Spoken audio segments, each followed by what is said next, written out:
Ano sabi sa inyo? Para bang tingin sa akin ay wala na lang, para bang nawawalan karapatan sa wala pa nang walang isip ako. Tingin sa akin. Yun na nga eh. Kaya ayaw ko nang gano'n kasi may salita ng gano'n. Kasi ikaw naman nakaka-perfect ng iyong ano eh. Tapos masasalita ako sa manghusga ng manghusga.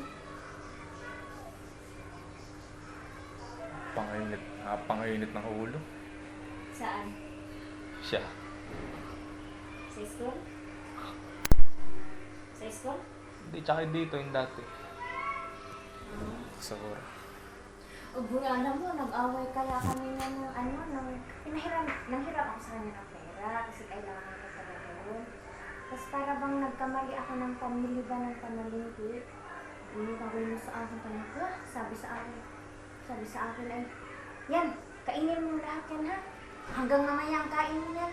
Hindi, parang ako naiba. Siyempre nasaktan ako. Parang hindi talagang time ako eh. Tapos, yun, sinagot ko siya. Sabi ko, ay naku, magpapahiram ka lang naman pala. Marami ka pang sinasabi. Eh, di sinagot ko siya ng gano'n. Sabi sa akin, tumahimik ka. Baka ikay sasaksakin ko. Sabi sa akin, eh, di sasaksakin mo. Di sagot ko. Dapat hindi naman niya yung data. Yung pang isang beses na tinusok-tusok ang aking mata eh. Talaga. Ba't tinutusok?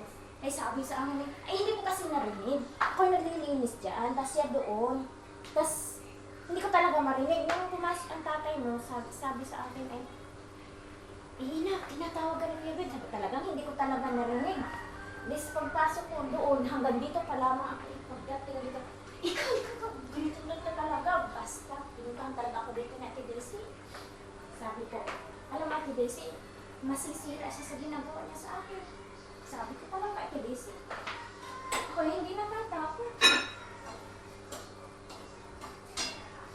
Tapos siguro yung parang natakot siya nung pinapapuntahan niya ako dito kay Ate Daisy. Nakausap niya ako. Ganun yun eh, pag nakagawa sa akin ng hindi maganda. Kung sino-sino lang pinapakausap sa akin, papakiusapan ako. Kaya ako naman si Tamay, siyempre nakiusap. Anong ganon?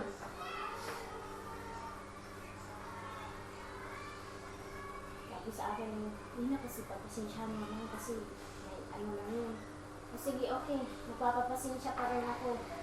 Pero pagka inulit pa talaga niya sa akin yun, kay Ate Nori, sabi ko, alam mo, Ate Nori, pag inulit pa talaga sa akin yung ginawa niya, naku, ayaw ko na kung ano gagawin ko. Sabi niya, Tinori, mali naman talaga yung ginawa niya.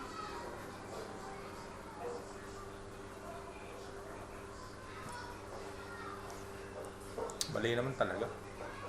Mali talaga yun, kahit sino.